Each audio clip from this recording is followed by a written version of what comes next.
Hello and welcome to the call-in portion of Fossils, Dinosaurs, and Other Neat Stuff. I'm Sue Broadhagen, and I'm going to be the host of this program today, moderating between Mrs. Johnson and I. And we are live here in the McKinley building.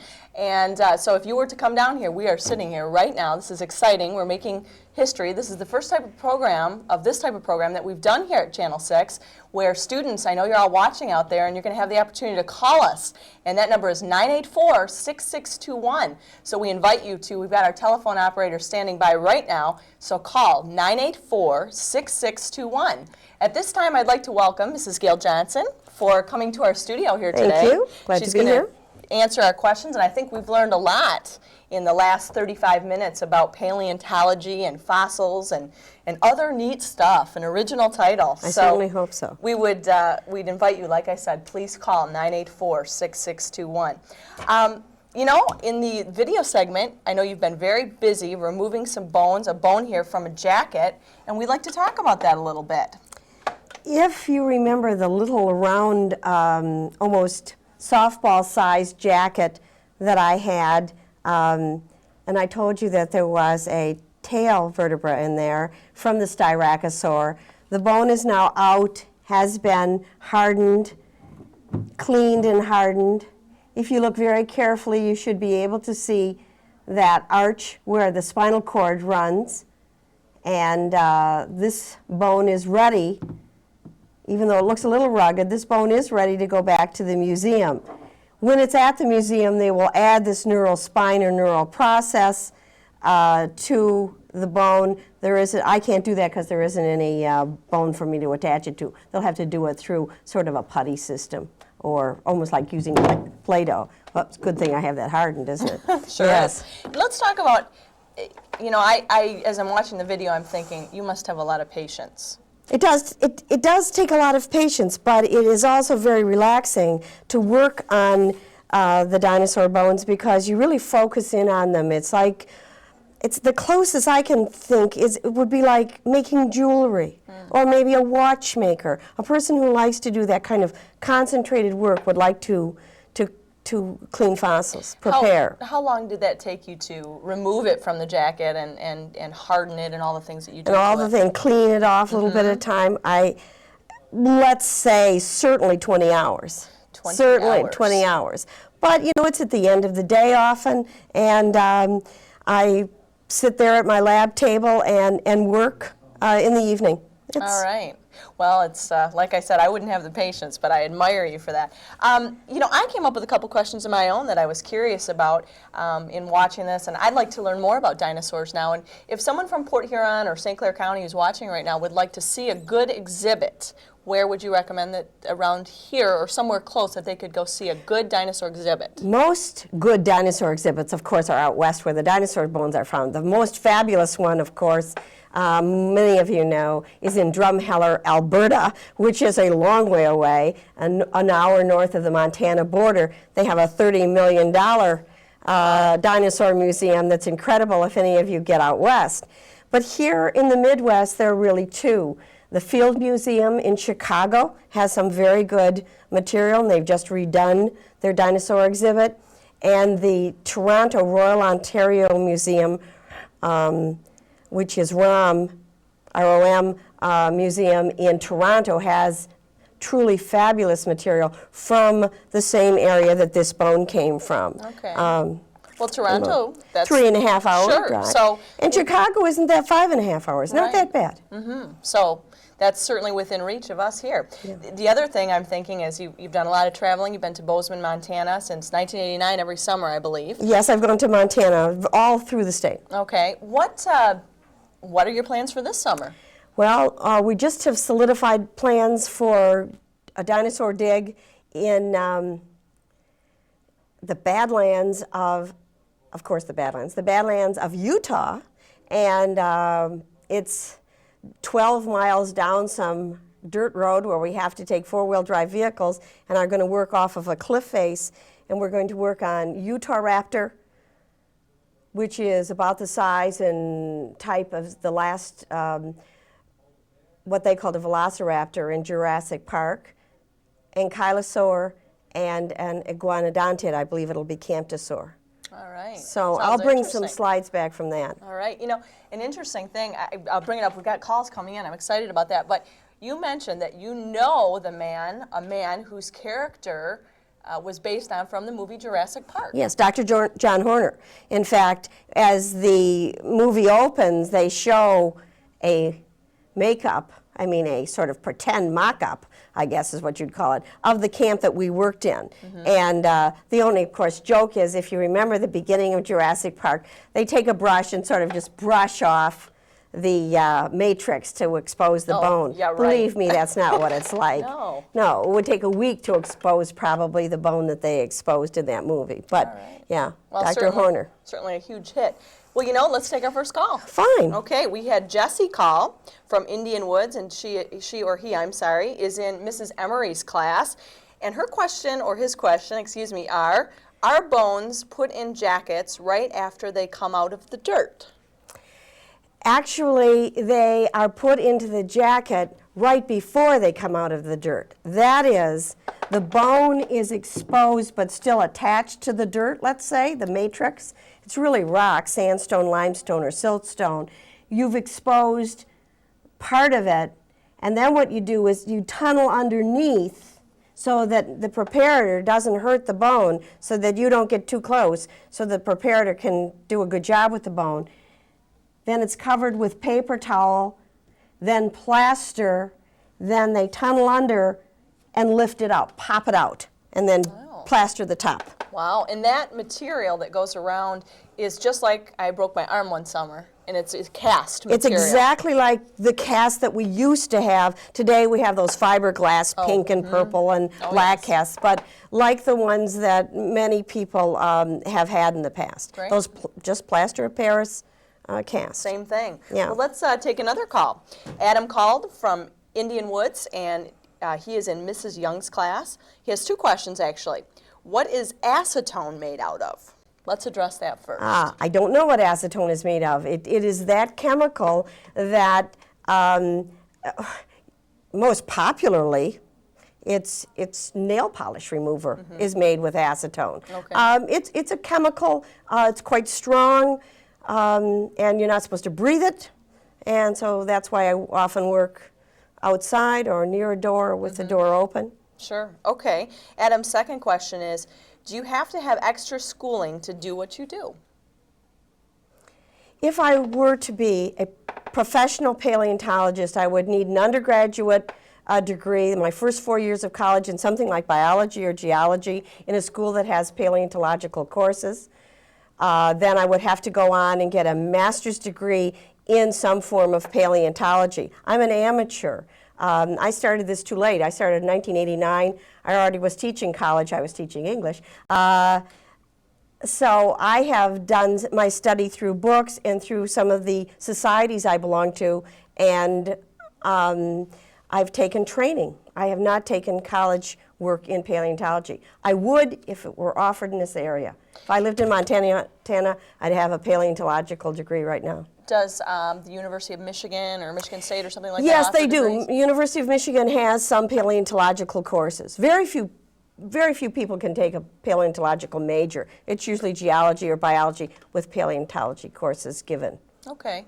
Well, let me remind you again, you can still call. The number's 984-6621. And we have another call here. We have quite a few calls coming in. This is from Josh from Harrison School in Miss Crackle's classroom. How hard is it to take the bones out of the jackets? Patience. Well, if you saw in the video, sometimes it's very, very difficult. I'll just tell you this one. If you remember again, this jacket was the little jacket that looked sort of like about the size of a white softball. This one came out pretty easily. That depends on when the people who dug it up, what they did. If they put enough paper towel over so that the plaster wasn't too close to the bone, then it's fairly easy to get them out. But you have to be very careful in case the bone is in fragile condition. Sure. But I harden. I expose some bone and then I harden it. Expose bone, harden it, let it dry. And so it's not a problem. In fact, this tipped over a few minutes ago, and it didn't hurt the bone because I've hardened it with that vinyl in acetone. Sure, so it's kind of a building process as you go. As I go. Okay, let's take another call. Kevin from Indian Woods in Mrs. Kingsbury's classroom. What happens if acetone gets on your hand? That has happened to me occasionally. I work in an area of my home where I have a bathroom really very close, and I go in immediately and flush the skin off with as much water as I can manage there. It's more of a problem when the super glue sticks my fingers together. Oh, yes. We've all had that happen. Yes. I do it quite frequently, believe me, because I'm putting in a very delicate piece. Yeah. Sometimes I have worn gloves, but I don't use if you noticed in the video, I use paintbrushes. And I often put the acetone on, the vinyl acetone on, with a paintbrush, so there's not that much danger. Sure, it's a little safer that way. But I'm careful. Well, it's a chemical. Yes, it is. Yes. Okay, let's take a call here from Erin, Mrs. DeGro's class from Roosevelt Elementary School. Have you ever found T-Rex bones anywhere? I was next to my husband, who about as close as I am to Sue here, and he found a tyrannosaurid, that means the family of the tyrannosaurs, tyrannosaurid jaw. And that's the closest I have gotten to that. I have found Daspletosaur. A Daspletosaur is a T-Rex who didn't quite make it. It's not quite as big as a Tyrannosaurus Rex. I have found Daspletosaur teeth. In fact, my husband and I found 3 in probably 5 minutes one time. And wow. Probably lost while they were chewing on the myosaurs I was digging up. Yes, truly. Okay. Well, let's keep calling, 984-6621. Our next call is from Michael from Michigami Elementary School, Mrs. Becker's classroom. And the question is it hard to make sure you don't cut the bone? I suppose when you're removing it from the jacket, you need to take a lot of care. That's really an interesting question, because at the very beginning of your paleontological experience, you keep calling over and thinking, is this bone or is this matrix? That is the material around the bone. And eventually you get to the point where you really recognize pretty easily the bone from the surrounding material. So you're not likely, every once in a while, they always say on a dinosaur dig, the one thing you may not say is whoops, because that means, oh, I made a mistake. But Dr. David Gillette from Albuquerque, New Mexico, was working on the seismosaur, and the material surrounding the bone, and the bone was so close in color and in texture that he cut right through a vertebra, right through, and didn't realize it until he was through cutting. But they found the strangest thing out there. They used the Los Alamos scientists in the radioactive lab, and they found that if they put these, they were very huge bones. Sisosaur is a very big dinosaur. If they put them under black light, the bone fluoresced. In other words, it gave off a fluorescent color, and so they could tell what was bone and what was matrix. Usually it's not that difficult. You do make mistakes sometimes. But you have to be just very careful. Very, very careful. And remember, I work under a magnifying light. It's a light and a magnifying glass at the same time. I also wear glasses when I'm doing it, and that helps as well. Sure. Well, let's take another call. Nicole called from Michigami Elementary School, Mrs. Becker's classroom. Her question is, when you were looking for dinosaur bones, did you ever find Indian bones? Other kinds of bones, a human bone. I think in the video you mentioned. We always find, out west, we always find cattle bones, sometimes snake bones, bird bones, etc. The dinosaur bone areas that I have been in, the sites that I have been in, have been near to some of the Indian settlements, but the kinds of bones that we tend to find out there in Indian settlements are buffalo. In fact, in Havre, Montana, if you ever go out to Havre, dinosaur digs all around Havre, but there's also a wonderful Smithsonian-based excavation of what they call a buffalo jump, where the Indians drove the buffaloes off of the side of the cliff to capture them. And there are all sorts of old, several hundred-year-old, 300, 400, 500-year-old buffalo bones out there. Sure. Well, okay.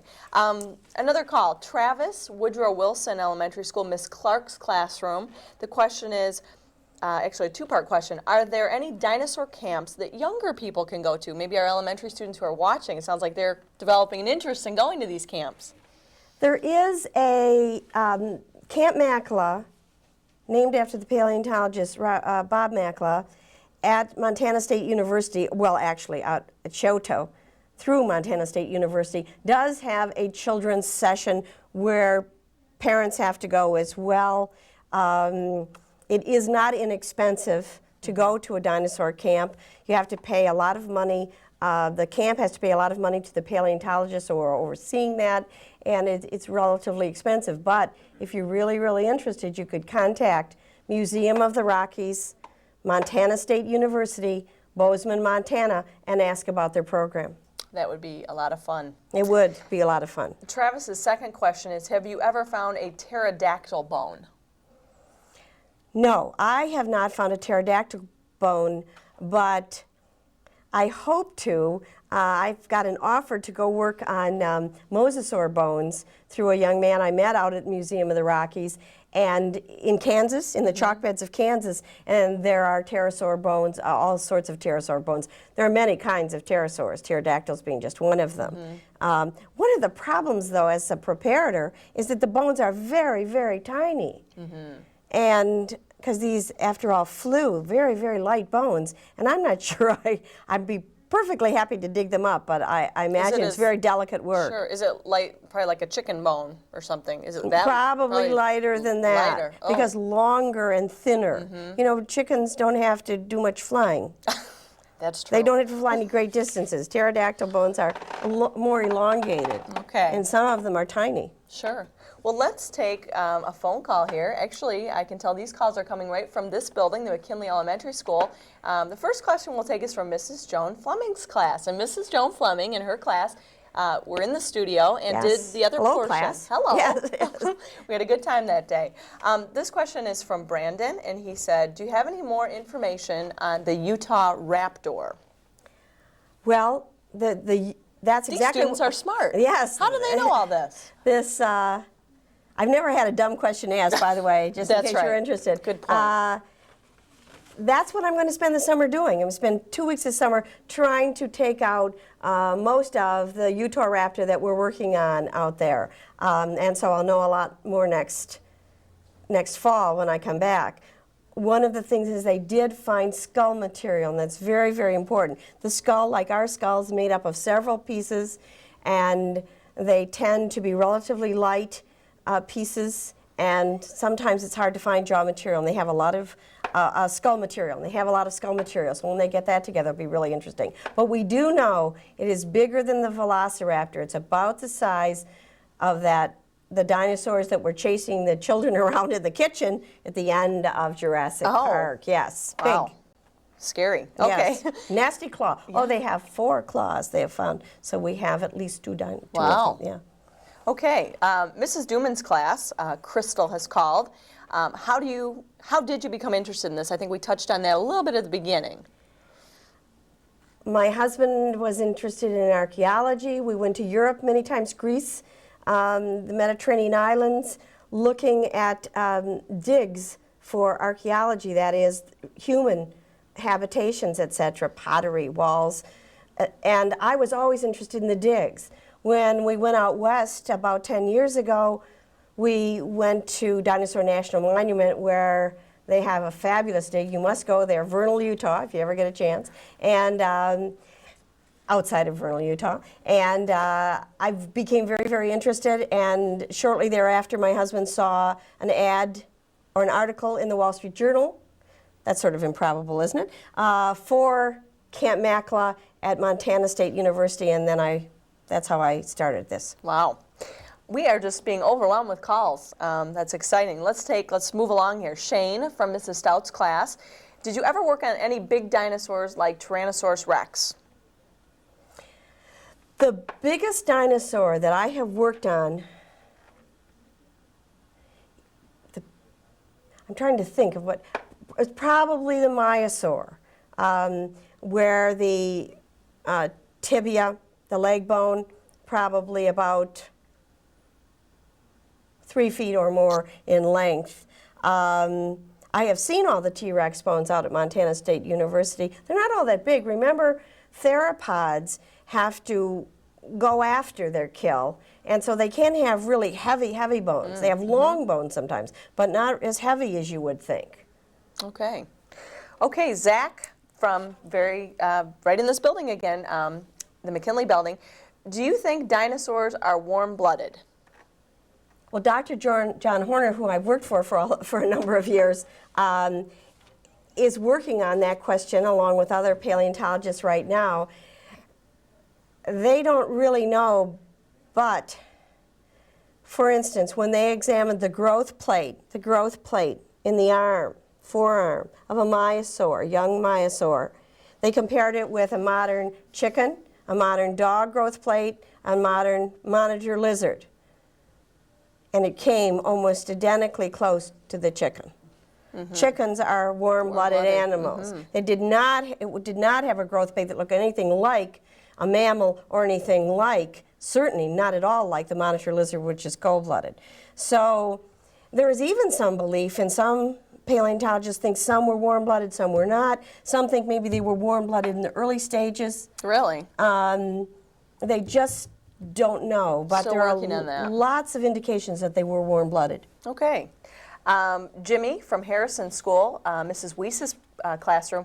How many bones have you found of the T-Rex? Did we address that? Yes, I've never found a T-Rex. My husband, I was, as I said, next to a person who found a Tyrannosaurus. Very close, actually. I could reach over and touch it.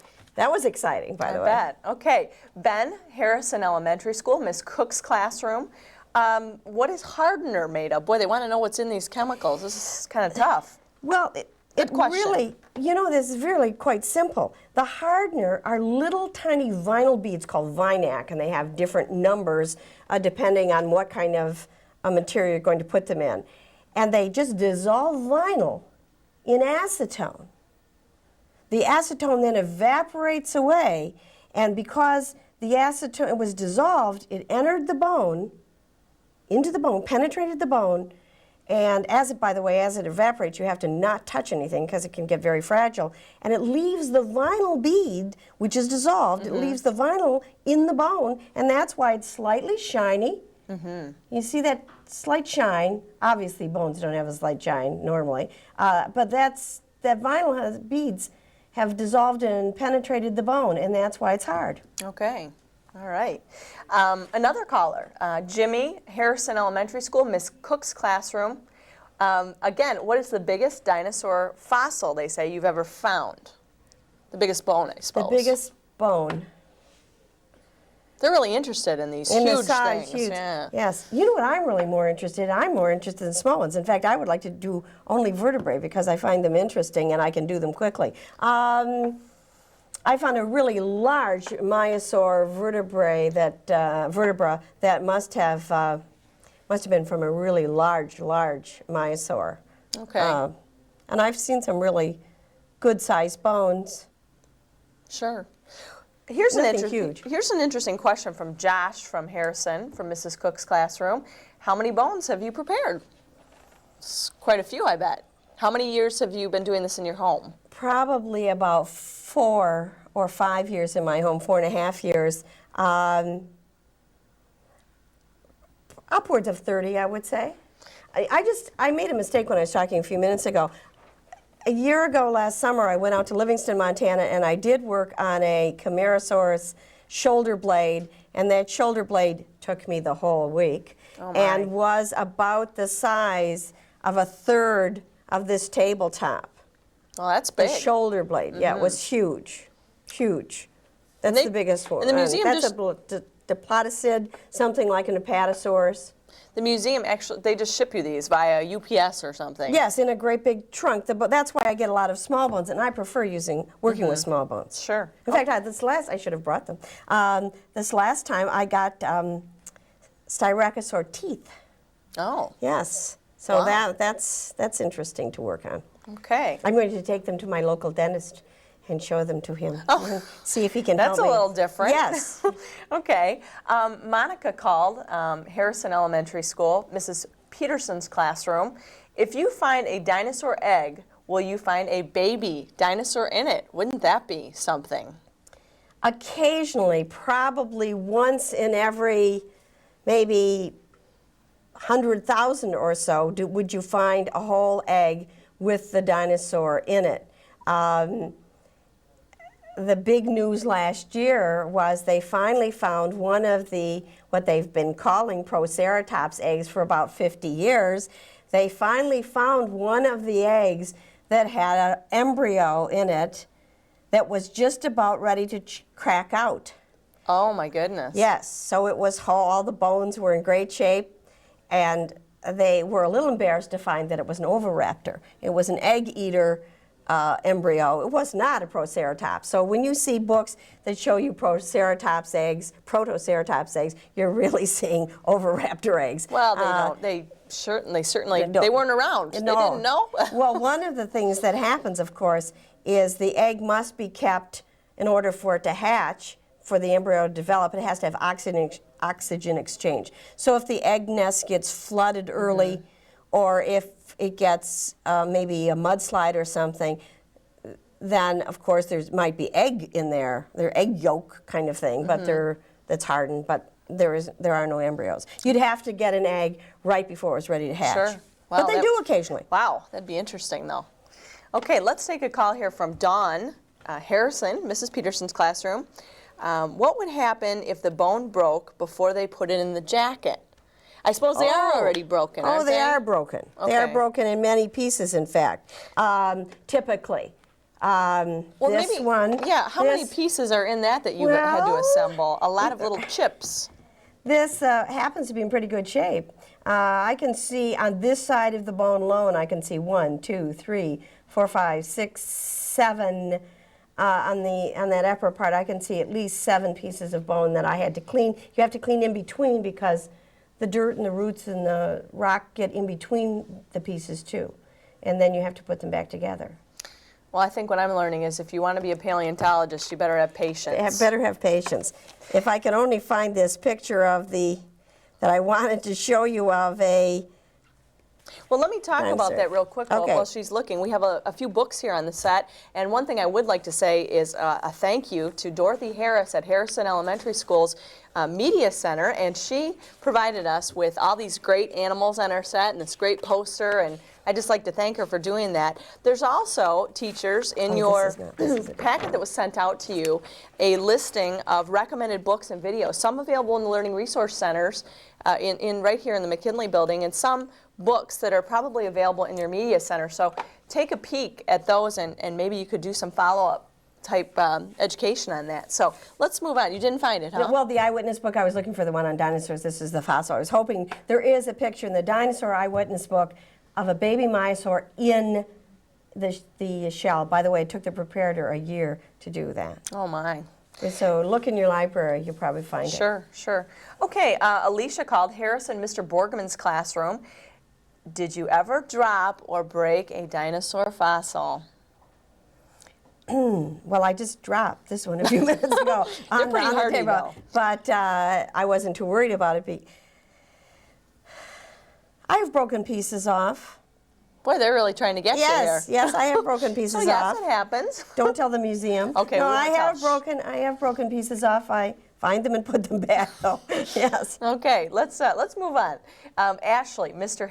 Borgman's classroom, again, Harrison Elementary School. How many different dinosaurs are there? Holy cow. Yes, how many different dinosaurs? I don't have a clue for 2 reasons. Number one, they are finding new dinosaurs every year. They find about 20 new species a year. Now that's a lot. And so at this, right now in Mongolia, they're probably finding some more dinosaurs. I can tell you this, something like the Illustrated Encyclopedia of Dinosaurs by Dr. David Norman gives you a good picture of at least how many they had, let's say about 5 years ago. You have to remember many, many more plant eaters than meat eaters, always. So many. Many dinosaurs. And finding all the time. Okay. Perhaps several hundred, and finding 20 more perhaps species a year. Okay. Wow. At this moment, somebody's finding, or at least researching, a new dinosaur. I'll tell you that. Okay. Yes. Here's a call, actually quite a few calls here from this building again, the McKinley Krull campus. Tony called Mrs. Stout's classroom. Is it easy to get the bone out of the dirt? Out of the matrix? Yeah, it's not really dirt, you have to understand. It might look like dirt in the picture. It's really mudstone, sandstone, or siltstone. And you use those dental type tools to remove that? Yes, and they also use, in some cases, they use rock picks. In some cases, they use jackhammers. Oh my. I mean, in fact, where I'm going this summer, they use everything from jackhammers to dental picks. Okay. It goes the whole cold chisels. Depends on how hard the matrix is. I find Jurassic sandstone very difficult to work in.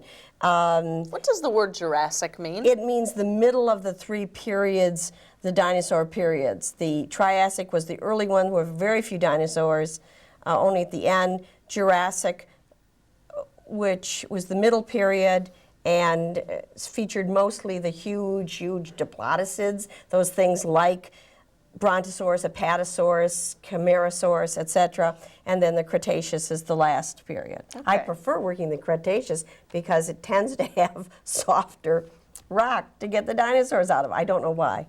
Okay, we have had a couple other calls, and I see that maybe some of these questions have been answered. Aaron called from Mrs. Duman's classroom, Nicole from Mrs. Stout's. Another question from Nicole, perhaps a different Nicole, from Mrs. Duman's classroom. How do you know what places to look for bones? I don't do much prospecting. I don't like to prospect. Some people like that very much. They like to go out through the strata of rock. Remember, it's Badlands, so you can see the rock exposed where there's a cliff or there's a wash, where the stream in the spring has run through. And they look through that segment of rock for dinosaur bones. I have done some of that. I really don't find it very interesting. I want to find it and work on it. So other people tend to do the prospecting. But as I said before, most dinosaur bones are found by people like ranchers, Bureau of Land Management people, hikers, even scouts. They find bones sticking out of a cliffside or a wash and in the Badlands and report it to the museum. The museum goes out. Okay. Lots of questions. This is wonderful, all these calls we're getting. How long, I think what they mean here is how many, Angela called from Mrs. Duman's class, a degree, I assume, in paleontology. How long does it take to get a degree? Is it a bachelor's degree? Is it a master's degree? Or both, probably? Basically, I don't know of any place that gives you a bachelor's degree specifically in paleontology. Geology or biology, usually with a paleontology emphasis, and usually it's master's degrees. Most of the young people I know in paleontology are getting their doctorates. So that would be 4 years undergraduate, a couple of years master's, and another 3 or 4 on top of that for their doctorates. Okay. Mostly out west, because most of the paleontological courses are given out west or on the far east coast like Yale and MIT. And Okay. Tom called Sparlingville, Mrs. Popa's classroom, and I think you kind of answered this. Are there other tools beside dentist tools? And you said it can even be a jackhammer. Oh, yes. In fact, I told the man over the phone where I'm going this year, I said, well, I'll tell you this, I'm not probably very good, even if it's a very little jackhammer. And they said, don't worry about that. They've got plenty of men to do that. If the rock is, if they need to remove quite a bit of what we call overburden, that means the material on rock on top, we might use cold chisels and rock picks. And then when you get down closer to the bone, you might use ice picks. You know what an ice pick is? An ice pick, and then eventually dental tools. Usually dental tools are used in the lab more. In the finer work. Yes. Okay. I'm taking some out with me, but I don't know how much I'll use them. Okay. Elizabeth called from Sparlingville Elementary School, Mrs. Popa's classroom. How long does it take for something to fossilize? I don't know that answer. Remember, the Tyrannosaurus, I told you that the T-Rex that they found near Livingston, Montana, turned out that the reason why they're searching for DNA inside the leg bone of that, Mary Schweitzer from Museum of the Rockies, Montana State University is doing that work right now, is because the outer part of it was fossilized, but it was in very dry conditions, and the inner part of the bone never fossilized. So in that case, that bone has been gone at least 65 million years. We know that. When the dinosaurs died off 65 million years ago, and part of it did not fossilize. I think if it happened to be sunk in a place where there was highly mineralized water, lots of minerals dissolved in the water that seeped into the bone, it would work faster, but I'm sure it takes thousands, maybe hundreds of thousands of years. I don't know. All right. Well, we have maybe 5 or 6 more calls. A couple of these questions have been answered, so I'd just like to mention the students who called. Cole called from Mrs. Stout's classroom about what do you do if you mess up? Yeah. We answered that. Do the best you can. That's right. How long does the bone sit in the jacket from Chantel in Mrs. Duman's class? That probably varies. That varies. This bone was put in the jacket in 1987. Oh. Okay, if you look I mean, you can't see this, but you can see it. Yes, there's a date right on the edge of the bone, and it was 1987. There is a sad story about that. At Brigham Young University, there's a football stadium. Underneath the football stadium, there's some big storage rooms, and they have huge, huge jackets of dinosaur bones that have been there 30 or 40 years. Oh. And it takes a very long time, and there aren't too many preparators, and some bones have been around a long time. Oh, my. Okay. Yes. Nathan from Mrs. Popa's class at Sparlingville and Kevin from Mrs. Stout's class both had the same question. What is the oldest bone that you've dug up? The shoulder bone of the diplodocid, that is I believe it was a Camarasaurus, the Jurassic bone that I dug up near Livingston, Montana. Okay. Jurassic period. That's the middle of the 3 periods. Okay. Sharon from Mrs. Stout's classroom here in the McKinley building. Could we find out if dinosaurs had bone diseases? Oh, yes. That's studied at the museum. Yes, in correct? fact, right now, again, I keep mentioning the Museum of the Rockies, they have just have brought in a young woman who is an expert on bone pathology, bone disease, and I can't wait for her to see that bone that the I bone have that we showed in the video. Right, that is so distorted. Okay. Yes. So they do studies on that. They do studies on bone disease. Obviously, you can't tell if they had something like pneumonia or influenza or something, because you'd have to have soft tissue for that. Sure. Well, Sharon, we hope that answers your question. Yes, they work on that. This is a good one. Have any dinosaur bones been found in Michigan? Katie from Mrs. Duman's class would like to know. Well, the problem here in Michigan is that the matrix, that is the ground, the rock, that had dinosaurs in it is long gone. It probably was never thick to begin with. We don't have any mountains spewing materials around here to help build up a nice high layer of material. When you go out to somewhere like Lakeside and find fossils, you usually find fossils that are about 350 million years old, and that's long before the dinosaurs were here. There were probably dinosaur bones at one time. You have to remember another thing, that is that during part of the dinosaur era, we had an inland sea through the United States, the middle of the United States, and so obviously since dinosaurs were land creatures, we didn't have them during that period. Okay. Long gone. All right.